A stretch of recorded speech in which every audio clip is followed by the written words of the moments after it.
예로부터 우리 선조들은요, 한옥을 그냥 하나의 구조물, 우리의 몸을 보호하기 위한 사각형이라는 생각을 하지 않으셨습니다. 한옥을 하나의 우주로 바라보셨는데요. 그 우주 안에 우리가 신들과 함께 살고 있다라는 생각을 하셨습니다. 그래서 그 각각의 방에 그 방을 담당하는 신들이 살고 있다고 믿으셨어요. 화장실에는요, 측신이라는 굉장히 무서운 신이 살고 있었고요. 부엌에는 조왕신, 그리고 재산을 불리도록 도와주는 업신이 있었고요. 또 집 전체를 주관하는 성주신이 존재했습니다. 사실 이러한 신들이 존재하는지는 저도 모르겠어요. 왜냐하면 신을 본 적이 없기 때문에요. 그리고 어떠한 그런 존재감을 느끼고 싶지는 않거든요. 제가 겁이 많아서요. 네. 그렇지만 한옥에는 어떠한 경건함이 깃들여져 있다라는 것이죠. 한옥을 건축하는 데 있어서 가장 재미있는 행사가 있는데요. 이걸 상량식이라고 합니다. 큰 기둥을 놓고요. 그 위에 대들보를 얹는 고사인데요. 네, 그 기둥 위에 대목장분들이 올라가셔서 이 대들보에 양쪽에 끈을 묶어서요. 그걸 양쪽에서 당겨 내리시죠. 그럼 그게 마치 그네처럼 올라가게 되는데요. 그 그네 위에 그 한옥의 주인분을 태우고요. 덕담을 합니다. 이곳에서 좋은 일만 있어라. 이곳에서 자손들이 번창하길 바란다. 아프지 말고 무병장수해라. 이런 이제 덕담들을 나누고 그것에 대한 보답으로 많은 음식을 이제 준비하게 되죠. 그래서 동네 잔치가 벌어집니다. 그 기둥 위에 대들보가 딱 안착이 될 때요. 마치 아기가 응애하고 태어나는 것처럼 성주신이 탄생한다고 해요. 그래서 그때부터 이 집에 사는 사람들을 보살펴주는 존재가 태어나게 됩니다. 근데 우리도 뭐 교회나 절 혹은 성당에 가셔서 막 소리 지르고 욕하거나 싸우는 분들 없으시죠? 네, 한옥은 항상 신이 내려다보고 있다고 생각을 했기 때문에요. 요즘 사실 많이 일어나는 그런 가족 간의 비극이나 이러한 일들은요, 사실 상상하기 어려운 일들이었습니다. 자신을 수양하는 곳으로 생각을 했기 때문이죠. 이러한 상량식의 이제 대들보를 보시면은요, 한자가 쓰여 있는데요. 김나영 씨, 이곳에 왜 이런 한자가 쓰여 있는지 혹시 이유를 아실까요? 한자가요? 네. 아, 이름이요. 뭔가 네. 네, 맞습니다. 맞아요? 네, 네. 이곳에 쓰여 있는 한자는 이름은 아니지만은요. 네, 건축주의 이름이나 지어진 연도, 그리고 이 집이 지어지게 된 이유를 써서 함께 담기도 하는데요. 지금 한번 자세히 한자를 보시면은 거북이와 용을 상징하는 한자가 쓰여져 있습니다. 네, 그 이유는요, 화재에 취약한 한옥이 불이 나지 말라고 성주신에게 어떠한 그런 능력을 더 부여해주는 것이죠. 그래서 집을 보호하는 의미라고 할 수 있습니다. 아직도 시골이나 고택에 가시면은요, 부엌에 아궁이 옆에요, 조그맣게 밥이나 물을 떠놓으신 것을 보실 수가 있을 거예요. 조왕신을 기리는 것인데요. 불을 관장하는 신이었습니다. 근데 이 조왕신이 굉장히 재밌는 신이에요. 이 집에 살고 있는 사람들이 어떤 사람들인지를요, 다 기록을 한다고 해요.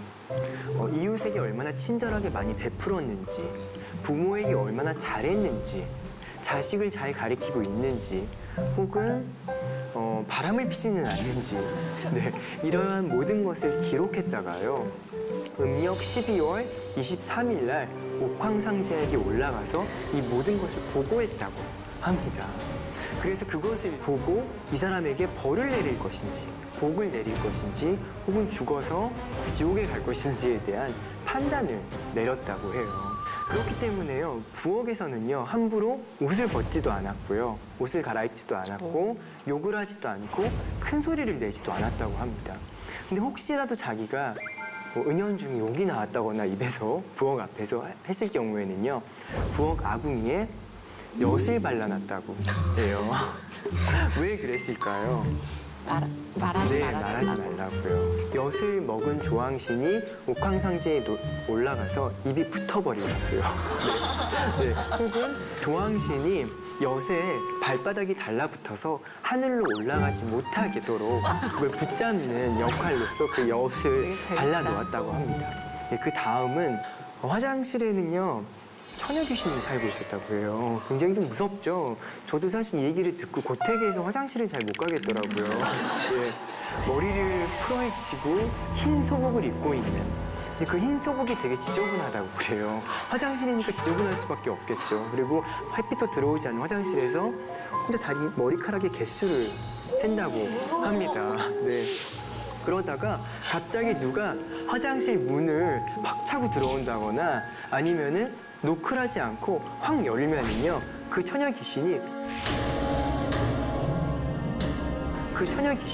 굉장히 깜짝 놀라서요 자기가 어디까지 샜는지를 까먹어 버린대요. 그럼 그게 너무 화가 나서 이 사람을 밀어서 왜 똥뚜껑이라 그러죠? 그 구멍으로 발이 빠지게 한다던가 안 좋은 일이 일어나도록 저주를 건다고 합니다. 그래서 우리의 선조들은요 항상 화장실에 들어갈 때 헛기침을 하시거나 혹은 노크를 하셨다고 해요. 그러니까 굉장히 우리의 선조들은 굉장히 매너 있고 남을 배려할 줄 알고 경건한 그런 게 배어있는 민족이라는 걸 우리는 다시 한번 생각했으면 좋겠습니다. 예전에 그 어른들이 저한테 그런 얘기 되게 많이 했었어요. 문지방 밟지 말라고. 네. 근데 그것도 혹시 신들과 이렇게 관련이 있는 건가? 문지방 밟으면 도둑 든다 네. 그런 말씀을 많이 하셨는데요. 사실 신들과 연관이 있는지 저도 잘 모르겠고요. 문지방을 밟으면은 문틀이 틀어집니다. 네. 그러다 보면 이 문이 잘 안 닫히겠죠.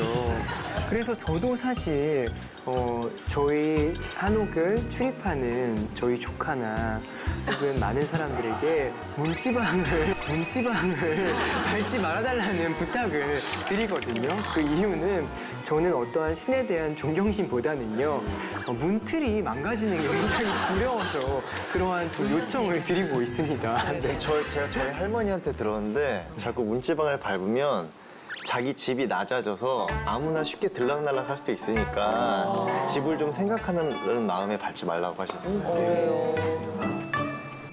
또 하나의 이러한 경건함을 가지고 있는 공간이 집안에 있는데요. 바로 사당입니다. 부모님이 돌아가시면 3년을 그 슬픔과 애도를 표현하기도 했는데요. 우리의 선조들은요. 아침, 밤마다 혹은 여행을 떠날 때 항상 이 사당에 가서 보고를 했다고 해요. 그 정도로 자신의 뿌리와 근간에 대한 존경심이 밑바탕에 깔려있던 곳이죠. 이런 것들을 기억해서 조금 더 집 자체를 경건한 곳으로 만들어 나가야 할 것 같습니다.